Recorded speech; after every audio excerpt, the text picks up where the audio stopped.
At my husband's funeral, my daughter tossed our wedding photo into the trash. She told me I was just a burden and should be grateful for scraps.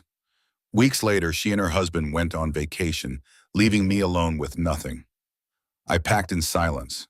When they came back, the locks were changed, and I was free in the house my mother left me. I'm glad you're here. Follow my story until the end and comment the city you're watching from so I can see how far my story has reached. The autumn wind followed me home from the lawyer's office, its chill lingering on my skin long after I had locked the car and fumbled with the brass key in the front door. My hands trembled, not from the weather but from the weight of the papers tucked into my purse. At 68 years old, I had thought I knew every truth about my family. I was wrong. That day revealed secrets I could not have imagined. The silence inside the house struck me first, thick and unfriendly, as though the walls themselves were holding their breath. Once, this place had been alive with laughter, with the smell of Richard's coffee brewing in the mornings and the sound of my daughter's feet rushing down the hallway. Now there was only emptiness. My footsteps echoed across the marble floor Vanessa had insisted on, the kind she said would make the house look more expensive. To her, appearances had always mattered more than memories. I removed my coat and hung it on the familiar hook by the door. That was when I noticed something wrong, an absence where the heart of the house used to be. The framed photographs along the hallway table had been rearranged. The wedding picture of Richard and me, gone.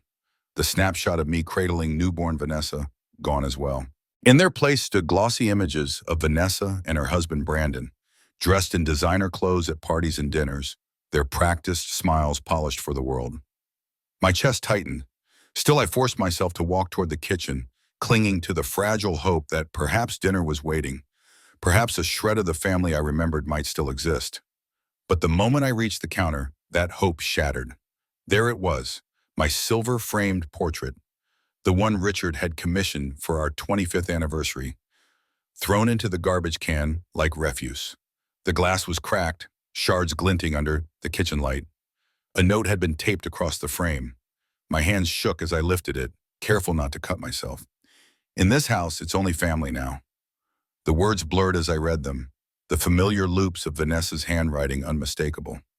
Fresh ink, she had written this while I was at the lawyer's office, as if I were no longer family, as if carrying her for 9 months, raising her for 32 years, sacrificing double nursing shifts to pay for her dance lessons and college tuition had meant nothing. "Mother, you're back!" Her voice cut through the silence like a blade.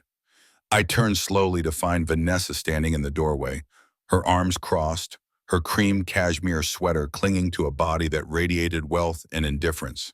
Her golden hair was pulled into a sleek twist, her makeup flawless even though it was nearly evening. She looked like porcelain, beautiful, untouchable, fragile in all the wrong ways. "I see you found your photo." Her tone carried no remorse, only cold finality. "Why?" The word escaped me in a whisper. She sighed as if my question were childish. "Brandon and I have been talking. This house needs to reflect who we are now. We're building a life together, and frankly, having you here, it sends the wrong message to our friends." "On the wrong message?" I repeated, setting the broken frame gently on the counter, my voice gathering strength I hadn't felt in years. "I've lived in this house for 34 years. Your father and I, when Dad was alive, things were different," she snapped, her voice sharp and cold. "But he's gone now. Brandon and I are the ones paying the bills, maintaining this property. We're the ones with a future." Brandon appeared then, filling the doorway behind her with his tall, perfectly groomed presence. He wore the kind of face designed for trust in advertisements, though his eyes never lingered long on mine. Placing a hand on Vanessa's shoulder, he spoke in a gentle tone reserved for bad news. "Mrs. Hayes, we've been meaning to talk to you. We think it might be time to consider other living arrangements." The words landed like stones in my stomach. Other living arrangements. "This is my home." Vanessa laughed, sharp and humorless. "Mother, be realistic. This house is worth nearly $2 million now. Does it make sense for one elderly woman to rattle around in all this space? We've been looking into senior communities, beautiful places with activities, people your age. You'd have so much more company. People my age, as if I were some relic gathering dust." I stared at her, searching desperately for the little girl who once curled into my arms during thunderstorms, who once cried when I worked late. But she was gone. In her place stood a stranger wearing my daughter's face. "I need some air," I said softly, walking past them toward the back door. "Mother, we're not finished talking about this," Vanessa called after me, but I no longer listened. The cool evening air wrapped around me as I stepped onto the patio, the scent of dying leaves and the promise of winter filling my lungs. Behind me, I heard their voices, whispers plotting the next move in their game, one where I was the disposable piece. They believed they held all the power, but they didn't know what I had discovered at the lawyer's office, nor about the envelope hidden safely in my purse. For the first time in months, I felt a flicker of something precious, fragile and alive. Hope. That night I lay awake, staring at the ceiling while the muffled voices of Vanessa and Brandon floated through the thin walls. They weren't trying to lower their tone anymore. Why would they? To them, I was already reduced to a burden, an obstacle to their glittering plans. "The sooner we get her into Sunset Manor, the better," Brandon said with that detached calmness that made my skin crawl. "I just don't want her making a scene," Vanessa replied, her voice sharpened with disdain. "You know how dramatic she can be. Remember when Dad died? All that crying at the funeral. It was humiliating." Humiliating. My grief for Richard, the man who had stood beside me through 43 years of marriage, reduced to an embarrassment for my daughter. My hand reached instinctively for the drawer in the nightstand. Inside lay the heavy envelope, its edges worn from where I had traced it again and again, as if the paper itself carried strength I could borrow. The letterhead was embossed in gold. Whitman and Associates. Mr. Whitman had been my mother's attorney for decades. Until that afternoon, I had never imagined his name would hold such significance for me. "Your mother was very specific about the timing," he'd explained earlier, adjusting his wire-rimmed glasses as he slid the envelope across the desk. "These documents were to be delivered only after your first grandchild turned 30. Vanessa had turned 32 last month. We had celebrated with a dinner I paid for, though she complained the entire evening about how the restaurant lacked style." I broke the wax seal in the quiet of my room. Inside, 3 items rested: a deed, 2 old-fashioned keys tied with a faded blue ribbon, and a letter written in my mother's hand. My fingers trembled as I unfolded the note, recognizing the loops and flourishes I had not seen in years. "My dearest Eleanor, if you are reading this, then I am gone and you have already learned painful truths about family. I bought this cottage when Vanessa was born. Even then, I saw in her eyes a hunger that would never be satisfied. Some children are born wanting, and they never stop. You needed to see it for yourself, to understand what I had long known. The cottage on Willowbrook Lane has been kept for you. All expenses are covered by the trust I established. It is small but comfortable. More importantly, it is yours. No one can take it away from you, no matter what papers they wave or what threats they make. Sometimes the greatest gift we give our children is the chance to face the consequences of their choices. And sometimes the greatest gift we give ourselves is the courage to walk away. The cottage is waiting for you whenever you are ready. With all my love, Mother." The words blurred as tears filled my eyes. My mother had seen what I had been too blind to face, that Vanessa's selfishness was not a passing phase, but the very foundation of who she was. I pressed the letter to my chest, feeling her presence across the years, guiding me through the storm. From the next room, Vanessa's laughter rang out, light and cruel. "She has Dad's pension and Social Security. That will cover the basic package at Sunset Manor. If she wants extras, she can figure it out." The basic package. I had researched it after Brandon first suggested the facility. A shared room, no privacy, food that looked more suited for institutions than homes. It was not living, it was waiting for the end.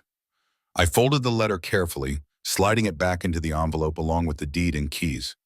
Tomorrow, I decided, I would drive to Willowbrook Lane. Tomorrow, I would see the place my mother had hidden away like a lifeline meant only for me. Morning arrived with a clarity I hadn't felt in months. Vanessa was already dressed, her lipstick precise as she admired herself in the hallway mirror. She caught my reflection, but not my resolve. "I'm having lunch with Brandon's mother to discuss senior home options," she announced. "We should have good choices by this afternoon." I won't be here this afternoon, I said quietly, pouring coffee with hands steady for the first time in days. Her head snapped around. Where are you going? Just errands, I replied. Some business I need to take care of. Suspicion flickered in her eyes. What business? Mother, you're not thinking of doing anything foolish, are you? Brandon and I are only trying to help. Help? The word tasted bitter in my mouth. I met her gaze evenly. I'm 68, Vanessa, not 6. I can manage my own errands. For a long moment, she studied me as though trying to pierce through my composure. At last, she dismissed me with a shrug.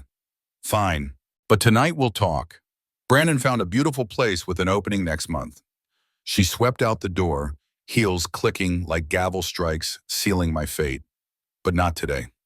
After she left, the house fell into a silence that no longer felt empty. It felt promising, like the quiet before a storm that would finally cleanse the air.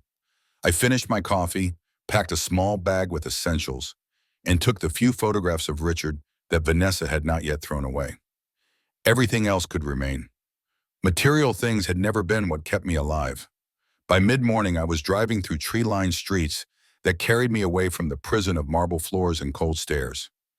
Exactly 47 minutes later, I turned onto Willowbrook Lane. The cottage waited at the end of the road, white with blue shutters, framed by oak trees painted in shades of autumn. I stepped from the car and held the keys in my palm. The first slipped easily into the front door lock, as if welcoming me home. Inside, sunlight streamed across hardwood floors, spilling warmth over modest furniture, a stone fireplace, and windows that opened to golden light. Everything smelled of polish and clean wood, untouched by disdain or judgment. The second key fit a small desk in the bedroom. Inside, another envelope bore my name, along with a bank book showing a balance, enough for a comfortable life, though not extravagant. My mother had thought of everything. I sat on the bed, my hands trembling as I took in the room. For the first time in months, I breathed deeply without the weight of disapproval pressing against my chest. This place was mine, not because someone allowed it, not because I had sacrificed every piece of myself for it, but because my mother loved me enough to secure it long before I knew how much I would need it. My phone buzzed on the nightstand, a text from Vanessa. Brandon's mother found the perfect place. We'll discuss payment tonight. Payment plans. As though my life could be divided into packages and invoices. I typed back only 4 words. I won't be home tonight. Her response came instantly. What do you mean? Where are you? I switched the phone off and placed it in the drawer beside the bed.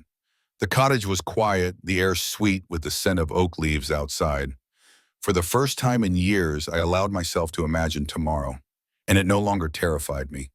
The morning sun spilled through the cottage windows, gilding the wooden floorboards in streams of amber light. I woke with a clarity I hadn't felt in years.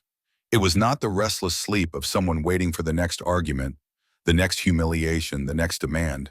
It was the deep rest of a woman who, for the first time, had stepped out of the shadows others had forced her into. On the nightstand, my phone glowed with missed calls. 17 from Vanessa, 12 texts, each one sharper, more frantic than the last. The final message, sent at nearly 3 in the morning, read only, Mother, call me now. I set the phone down and brewed coffee in the tiny kitchen. Outside the window, a family of squirrels darted along the oak branches, their movements quick and light, free of the heavy chains I had allowed my life to become. The silence here was not hostile.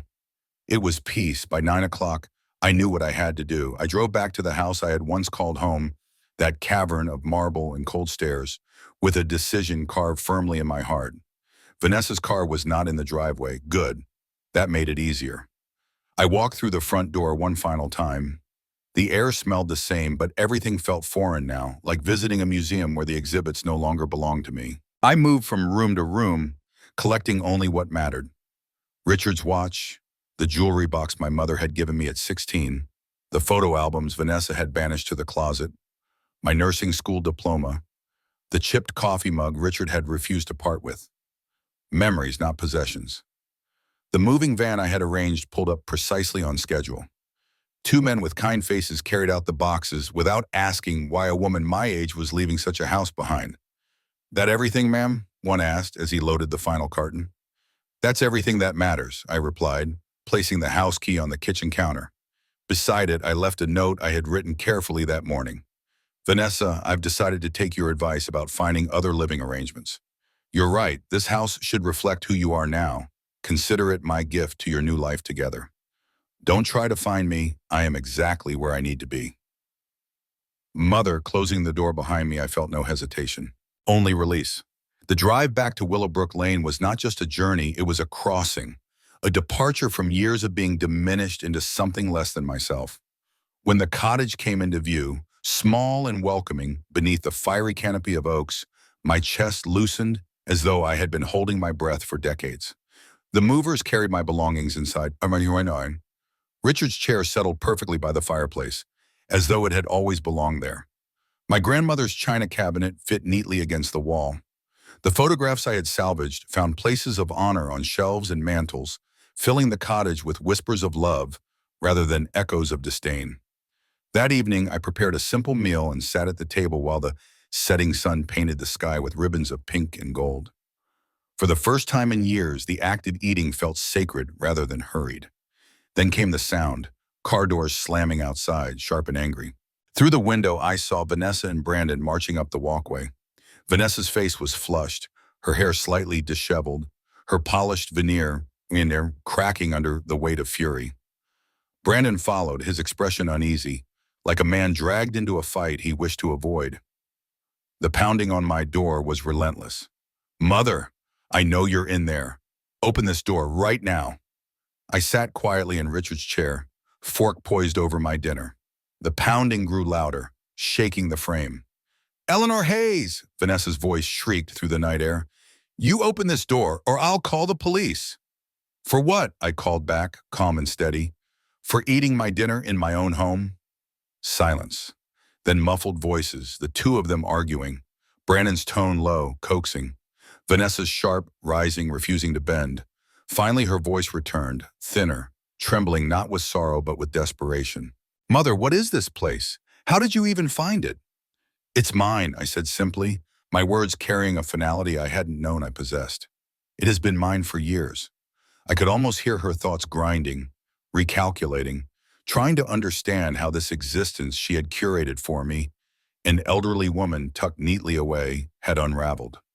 We need to talk, Brandon's voice followed, still striving for that patient, reasonable cadence. This is all very sudden. We're worried about you. There's nothing sudden about it, I replied, standing by the door without unlocking it. You made it clear I was not wanted in your home. I am simply giving you what you asked for. That's not... Vanessa's voice cracked.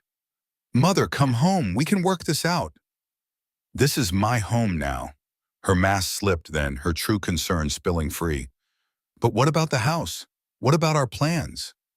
There it was, not about me, not about love, only about the property, the image, the wealth. The house is yours, I answered through the closed door. Just as you wanted. I have moved out permanently. A sharp gasp broke the air, followed by peals that were not the sobs of a daughter longing for her mother, but the cries of a child whose prize had been taken away. You can't just disappear, Vanessa wailed. What will people think? What will Brandon's parents think? They'll think you're adults, capable of living your lives without an old woman in the way. Another pause, then her voice sharpened into a final threat. Fine. Stay in your little cottage, but don't expect me to come when you're sick and alone. Her words tried to cling like smoke, heavy and suffocating. But I had already lived through the loneliness of being unwanted in my own home. Actual solitude was a blessing in comparison. I listened to the slam of car doors, the fading roar of their engine. Then I returned to my chair, finished my meal, and let the quiet settle back around me. That night, as I prepared for sleep, I did something I had not done in years. I hummed. The sound was soft, almost tentative, but it carried through the cottage like a promise. For the first time in decades, I belonged to myself. The morning after Vanessa and Brandon stormed away, I woke to a silence so profound it felt almost alive. No footsteps echoing through marble halls, no voices seeping through thin walls, no disapproving eyes waiting in the kitchen. Only the sound of leaves brushing against the windows and the gentle creak of wood settling. I rose slowly, savoring the weightlessness that came with knowing I was no longer under their roof. My new life began with simple things: brewing coffee without fear of judgment, stepping barefoot onto the cool wooden floor, watching the early sun pour its warmth across the room. Every detail of the cottage whispered freedom. This was mine, not borrowed space, not conditional shelter. It was a gift of love from my mother who had understood what I had not, that survival sometimes means walking away from those you gave everything to. By afternoon, I unpacked the last of my belongings. Richard's chair faced the fireplace, a sentinel of memory. The china cabinet stood proudly, its glass gleaming as if grateful for attention. The photographs, spared from Vanessa's disdain, rested on side tables and mantels, filling the air with quiet echoes of devotion rather than neglect. I thought of Richard often, how he might have sat beside me, his arm draped around my shoulders, whispering encouragement. My peace did not last long. Near dusk, the familiar sound returned, car doors slamming, voices raised. Through the window, I saw Vanessa striding up the walkway, her heels clicking with the sharpness of accusation. Brandon trailed behind her, reluctant, his jaw set as if he already knew this visit would bring no resolution. The pounding rattled the door. "Mother, open this door right now," Vanessa's voice carried across the still evening. Shrill with fury, I set down the teacup I had been holding and moved to the doorway, but I did not turn the lock. "Eleanor Hayes, I swear I'll call the police if you don't let us in," she shouted. "For what?" My voice was steady, calm. "For sitting in my own home?" Silence followed, then muffled arguing between her and Brandon. I leaned against the door frame, strangely detached, as if watching actors stumble through a performance that no longer belonged to me. Finally, Vanessa spoke again, her tone brittle. "Mother, what is this place? How did you even find it?" "It's mine," I answered. The truth needed no embellishment. It has been mine for years.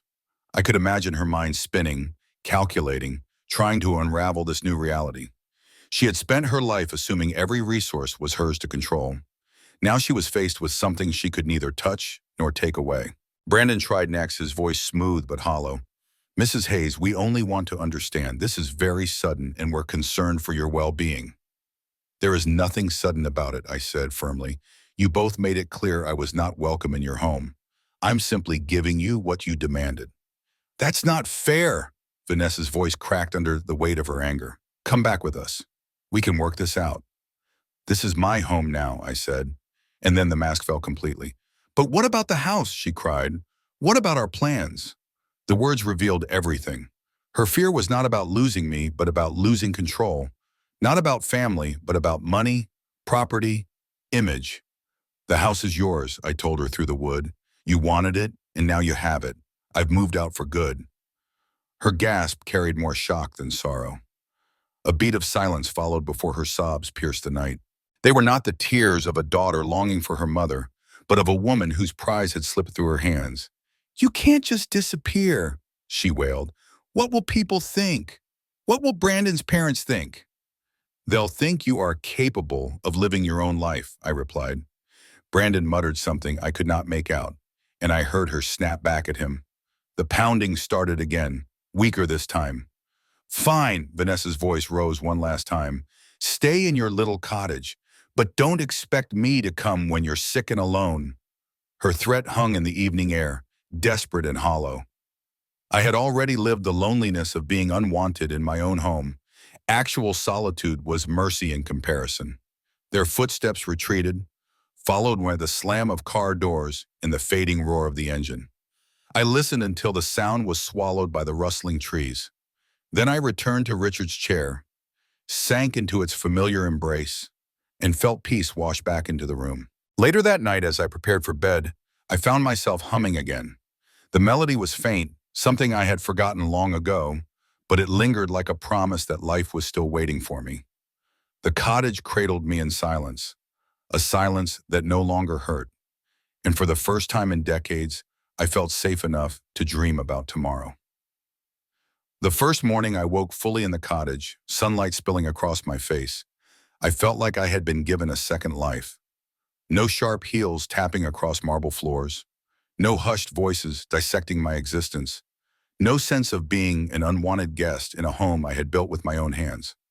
Only the stillness of the oak trees outside and the slow rhythm of my own breathing. I brewed coffee in the tiny kitchen, the scent curling into the air like a benediction. When I stepped outside with the mug warming my palms, I was greeted not by cold judgment, but by the rustle of leaves and the distant call of birds. The peace was so profound, I felt as though my very bones were unclenching after years of bracing against blows that never stopped coming. My first visitor came later that week. A gentle knock sounded on the door, and when I opened it, a petite woman with kind eyes stood smiling on the porch, a plate of cookies in her hands. "Mrs. Hayes, yeah? Oh, yeah. Hey," she asked. I'm May Lee from next door. Your mother spoke about you often." My throat tightened as she pressed the warm plate into my hands. She, she did? "All the time," Mrs. Lee said, stepping inside as if she had always belonged there. "She was proud of you, but she worried too. She said you gave too much of yourself to people who never appreciated it." Her words pierced me gently like a truth I had tried to avoid, but with them came comfort too. My mother had seen me even when I had felt invisible. Soon after, I met Tom and Barbara Henderson from across the street. Retired teachers, they invited me to Sunday dinners that quickly became a balm against loneliness. And then came Dr. Patricia Thompson, a retired physician who still volunteered at the free clinic. When she learned I had been a nurse, her eyes lit up. "We could use your experience," she said, her voice carrying both kindness and urgency. "If you're willing, there's always room for another pair of skilled hands." For the first time in years, I felt wanted, not as an obligation, not as a wallet, not as a burden, but as someone valuable, someone with something to give. One crisp afternoon, while cleaning the small desk in my bedroom, I discovered another envelope. My heart stilled as I recognized my mother's handwriting across the front. "Open after 1 month in the cottage." Inside, her words stretched across the page. "Deliberate and careful. My dearest Eleanor, by now you have chosen to leave. I am proud of your courage. I know it was not easy. You have likely met the neighbors. They are good people. I spent years preparing for this, making sure you would find a family worth keeping. But there is more. The cottage is not just yours. The land behind it, 2 full acres, also belongs to you. Walk to the back fence. You'll find a gate and the third key. Beyond it lies my final gift. Use it to remember who you were before the world demanded you become everything to everyone else." My hands shook as I pulled open the small drawer at the bottom of the desk. Inside lay the key, small and delicate, its tag inscribed with one word: future. The next morning, I followed the trail of oak leaves to the back fence. Overgrown vines nearly hid the gate, but the lock turned smoothly. What lay beyond stole my breath. A greenhouse, magnificent and complete, its glass walls gleaming in the sunlight. Inside were raised beds, automatic watering systems, tidy rows of tools ready for use. A small workshop was attached, stocked with potting benches and supplies. Above the doorway hung a hand-painted sign, "Eleanor's Garden." For a long time, I simply stood there, tears streaking my face. My mother had remembered. Through years of nursing shifts, of caregiving, of sacrificing dreams I had buried so deeply I barely recalled them, she had remembered that once, long ago, I wanted a garden. I wanted to grow food, flowers, life itself. Inside the greenhouse, another envelope rested against a bag of soil. The note inside was short, almost playful. "The seeds are in the workshop. Spring will come sooner than you think." I laughed softly, the sound catching me off guard. It felt like breathing for the first time. That evening, I called Dr. Thompson. "Would the clinic benefit from fresh produce?" I asked. Her delighted laugh rang through the line. "We've been buying groceries for food bags. Fresh, homegrown vegetables? Eleanor, that would be a blessing." I looked out through the cottage windows where the greenhouse glowed faintly in the moonlight, waiting for my hands. For the first time in decades, the future stretched before me like fertile soil, ready to be cultivated. And yet, deep inside, I knew peace could never remain untouched. Vanessa's voice haunted me still. Her last words seared into my mind like a warning. She would not let go easily. She would come again, carrying her demands, her accusations, her endless hunger. But for now, I turn my face toward the light of the greenhouse, toward the soil and seeds waiting to grow into something living. For now, I chose hope. And if you are listening to me now, you know this story is not finished. Stay with me, because what came next will make you question what family truly means. The garden had barely begun to take shape when the past clawed its way back into my life. It was a morning bright with promise, sunlight filtering through the greenhouse glass as I sorted seed packets, deciding which would go into the soil first. My phone, the old one I had tucked away in a drawer, began to ring. The number was unfamiliar, but something deep inside told me to answer. "Mother," Vanessa's voice broke through, smaller than I had ever heard it. "Thank God. I've been trying to reach you for weeks." I closed my eyes, bracing myself. "How did you get this number?" "I hired someone," she admitted quickly. "Mother, we need to talk. Brandon left me." Her voice cracked on his name. "He said I was selfish, demanding. He said seeing how I treated you showed him who I really was. He's gone." I sat heavily on the potting bench, the packet of tomato seeds slipping from my hand. "I'm sorry to hear that," I said quietly. "Are you?" Her tone turned sharp, desperate. "Because it's your fault. If you hadn't run away, if you hadn't made everything so dramatic, he wouldn't have left me." I let the words hang. The blame meant to pierce me, but it didn't. "Mother," she continued, her voice dropping to a plea, "I need money. I can't afford the house payments. I'm working as a receptionist just to pay rent. Please, I know you have money hidden somewhere. You couldn't have moved out unless you had something saved." And there it was. Not love, not reconciliation, just money. Always money. "I don't have anything to give you," I said steadily. "No emergency fund, no safety net, not anymore." "Don't lie to me," she snapped. "That cottage, someone's paying for it. You've been hiding money from us." "No," I replied, my voice calm. "I've been hiding from you. There's a difference, Bog." She was silent for a moment and her breathing heavy, ragged. "You can't mean that." "I do." I looked around the greenhouse, the light catching on the tools, the soil, the seeds waiting for my touch. "I'm finished being your solution every time your life falls apart. You're 32 years old, Vanessa. It's time to stand on your own feet." Her voice shattered into anger. "You can't be serious. I'm your daughter." "Yes," I said, my tone soft but immovable. "And that's exactly why it's time I stopped treating you like a child who needs rescuing." I hung up before she could respond, turning the phone off and setting it back in the drawer. Outside, the sunlight fell across the soil, warm and steady, reminding me that life continued even when love fractured. Weeks passed. The greenhouse flourished, small, green shoots breaking through the earth, stubborn and beautiful. I found purpose in the rhythm of watering, pruning, nurturing life from seeds. The clinic welcomed my produce, and Dr. Thompson beamed each time I arrived with baskets of fresh lettuce and herbs. In their gratitude, I felt a worth Vanessa had never given me. But my daughter was not finished. It was Mrs. Lee who warned me one afternoon. She appeared at my greenhouse door, her face lined with a concern. "Eleanor, there's a young woman pounding on your porch. Says she's your daughter." I sighed, wiped my hands on my gardening apron, and walked back toward the cottage. Vanessa was pacing like a cornered animal, her phone clutched tightly, her designer clothes hanging loosely from a frame thinner than I remembered. The expensive concealer could not hide the dark circles beneath her eyes. She looked at me as if I owed her salvation. "Mother," she burst out the moment she saw me, "we need to talk." I kept my voice calm. "We already talked. You asked for money. I told you I had none to give. You lied to me." Her tone was bitter, brittle. "Do you know what I've been through? I lost the house. I had to move into a one-bedroom apartment. Do you understand? Me, living like that." Her eyes glittered, feverish with a strange mixture of triumph and desperation. But I found out something. I called an appraiser. "This cottage, this land, you know what it's worth? Nearly $3 million. The whole area is being rezoned. We could sell it, split the money. You could buy a condo somewhere and I could get my life back." The number hung in the air, bold and poisonous. 3 million. I folded my arms, steadying myself. "The cottage isn't for sale."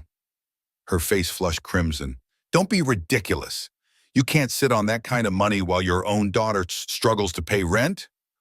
I can, I said quietly. It's my property. It's my home. But I'm your family, she cried, her voice cracking. Your only child. Her words spilled out raw, desperate, trembling with a hunger that had consumed her for years. After everything I've been through, after Brandon left me, after losing everything, you're really just going to sit here while I suffer? I thought of the years I had spent sacrificing, bending, breaking myself to shield her from consequences. And then I thought of the letter my mother left me, the truth she had known all along. Yes, I answered softly, because suffering teaches what comfort never could.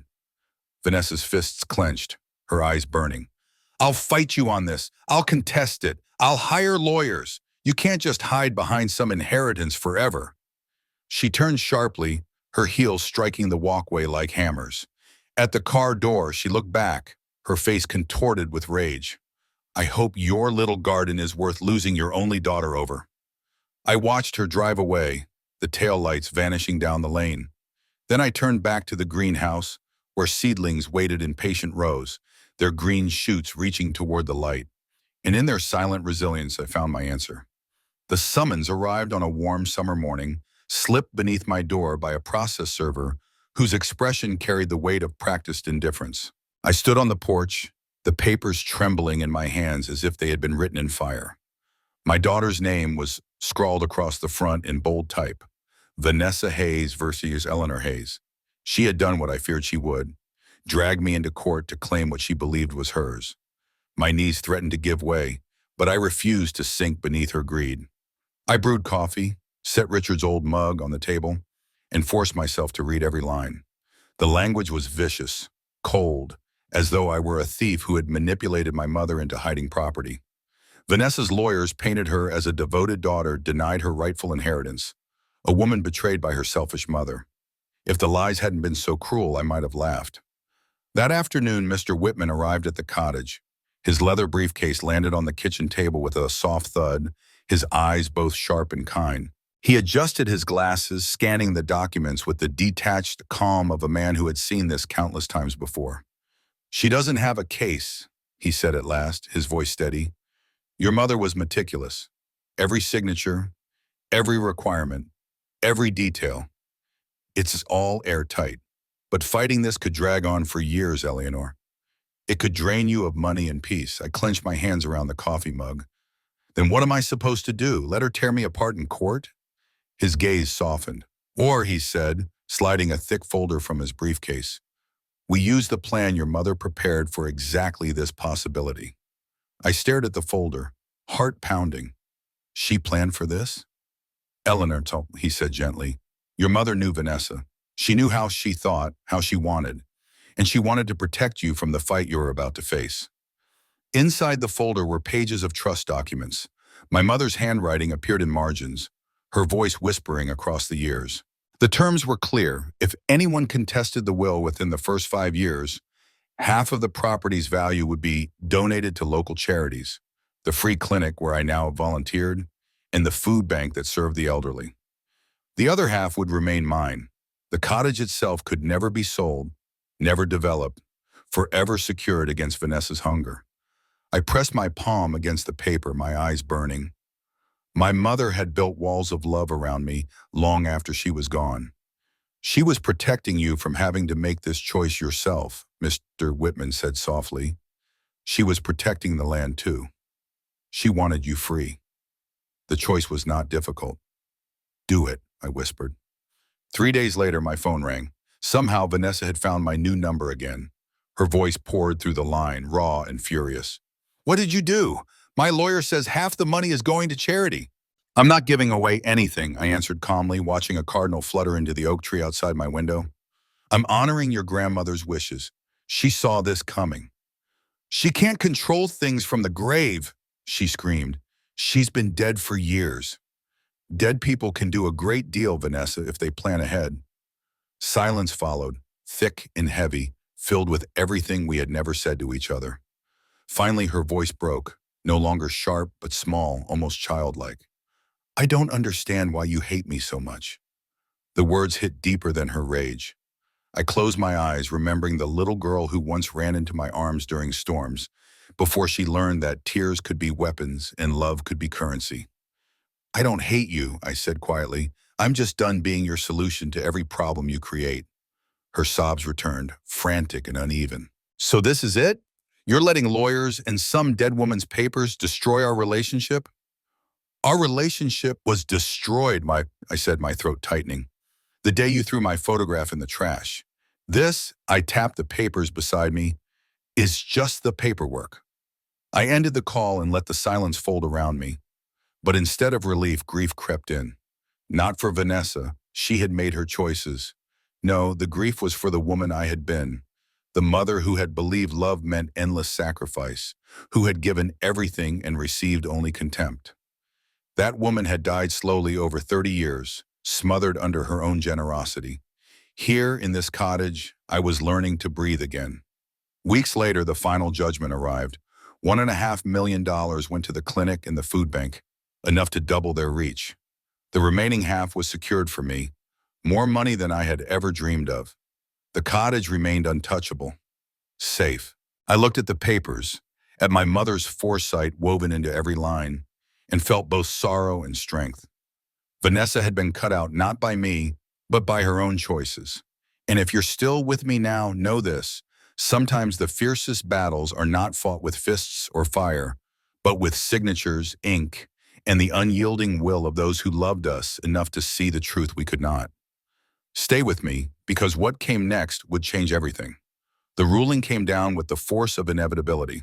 Half of the estate flowed to the charities my mother had chosen, the other half remained secured in my accounts, and the cottage was placed beyond reach, untouchable, permanent. The legal language was clear, final, unshakable.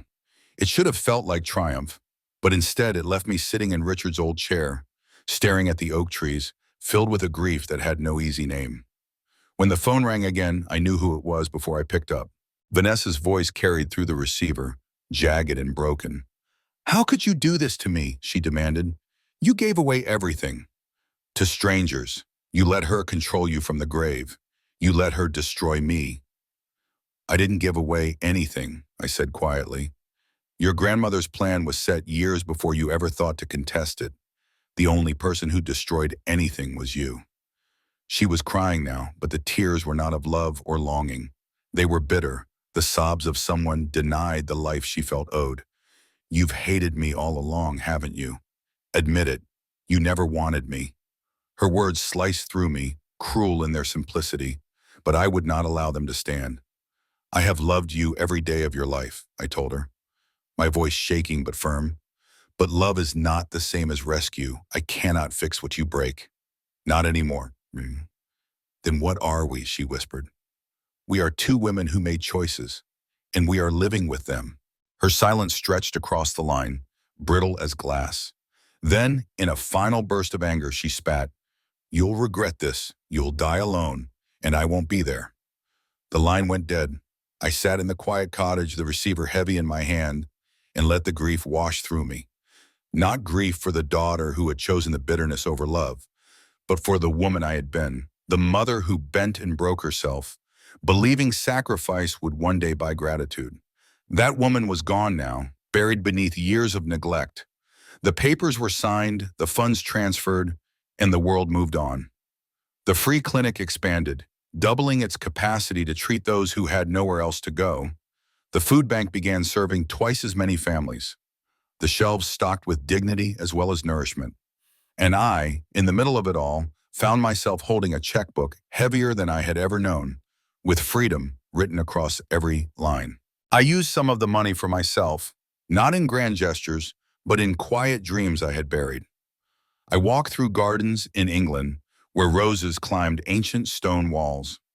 I wandered the markets of Provence, where lavender perfumed the air. I traced the rocky coastline of Maine, letting the sea spray cling to my hair.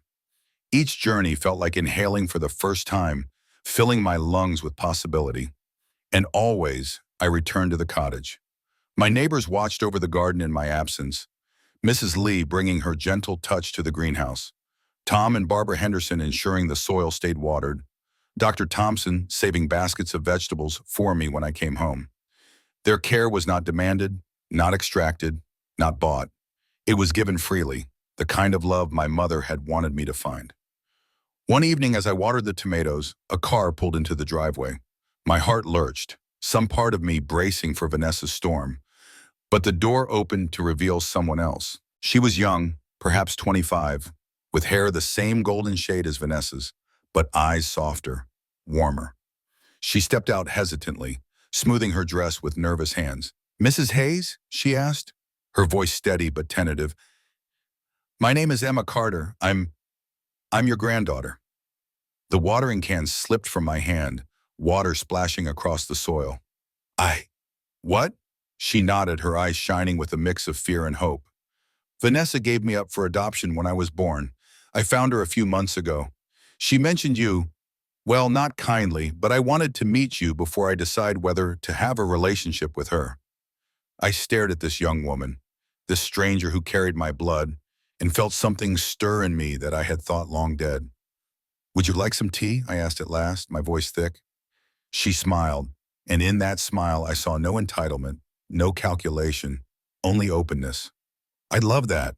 We sat in the kitchen as the sun slid behind the oaks, and for the first time in decades I told my story not as a plea or defense but as truth. Emma listened with an attentiveness Vanessa had never shown, her eyes never leaving mine. When I finished, she sat quietly, her fingers wrapped around her cup. "She asked me for money too," Emma said softly. "Said you'd stolen her inheritance, that I needed to help her fight for what was rightfully hers." My chest tightened. "And what did you tell her?" Emma smiled, a faint curve of lips that carried strength. "I told her I'd rather get to know my grandmother first." For the first time in years, I felt something break open inside me. Not pain, not grief, but the fragile beginnings of joy. Emma became a steady presence in my life, slipping into the empty spaces that grief and betrayal had hollowed out.